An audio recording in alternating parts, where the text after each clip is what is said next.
Are you interested in learning about your brain and how it works? Keith Johnson teaches the psychology class in room 3145. We were able to talk to him to see what psychology is and how it impacts us. There are a lot of complex topics in psychology, but the good thing with the subject is that kids can relate to just about everything that they learn about, whether it's their own personal experiences or experience of, the family and friends that they know. Kids can pull on those personal experiences, and I think it helps make learning a lot easier for them. Kind of building on what I just said, to keep things inclusive, it's honoring everyone's personal experiences. And the way that I have really run every class that I've ever taught has been small group discussion based, where kids can hopefully, build some camaraderie with their classmates so they feel comfortable maybe sharing some personal aspects of their lives and how it relates to psychology. Psychology really is the study of each of us, and every kid has experiences to pull from. And just being able to sit in a class and hearing some of those different perspectives and experiences from fellow classmates, I think really fosters that inclusivity. This applies more to my AP classes, but we do have full units on mental health therapy and different disorders that exist. And I'd share the statistics with them, which are pretty astounding. That, likely somebody in their close family or one of their close friends has probably suffered from some sort of psychological disorder. Many of my students who take the class have had mental health issues themselves. And I think at this point in time, a lot of that stigma is starting to decrease from what I've seen, because everybody knows someone who has had their mental health, suffer at some point.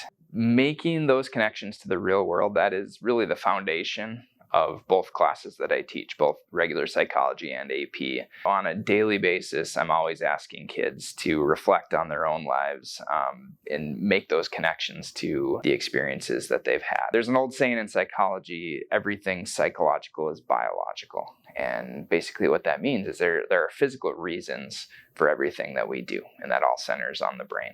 This subject is very easy to have hands-on opportunities. I try to replicate some famous experiments in psychology to actually try on my students. I tell them basically from the first day of class, you'll learn not to trust me. And what I mean by that is I manipulate them, but in a nice way.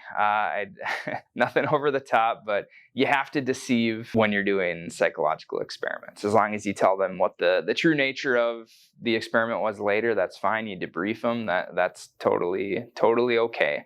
Just finding ways to not only teach them, those historical studies that have taught us so much about human behavior, but trying to get them to experience those same things as well. Psych 1 is open to juniors and seniors, and AP Psychology also, starting this year, is open to juniors and seniors. But if you're not really sure about the subject, taking a semester of Psych 1 can kind of give you a head start if your plan is to take AP Psych as a senior. And AP Psychology is a full year. You have the AP exam at the end of the year. You can earn college credit for it. And we're just able to go through a lot more detailed information in a full year versus a half year.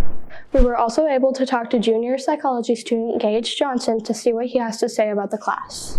Studying psychology has helped me understand the human behavior in my daily life by helping me understand why things are done in certain ways. For example, in grocery stores, why the things you need and are most likely to go there for, where you'll walk past every other product that you might need and you'll see and you'll be like, oh, I want that. And then it's in the cart. Some specific psychological things that I could use in the real world would be social psychology. Social psychology is very big on groups and why you would act as a group. There's a lot of things with social psychology. I really find it really interesting. I think psychological principles can be used to improve communication in high school students by understanding how they would react to some situations. And it would make it easier to have a very simple chat with them because they would understand more and you'd make it easier for them. Mr. Johnson's a teacher. He involves everyone and it makes everyone feel like they're learning in some sort of way rather than just giving you some worksheets to work on. He also makes it fun. He gives you things to do to make it make more sense. If you're a junior or senior and psychology piques your interest, Mr. Johnson teaches psychology for 1 semester and AP Psychology full year.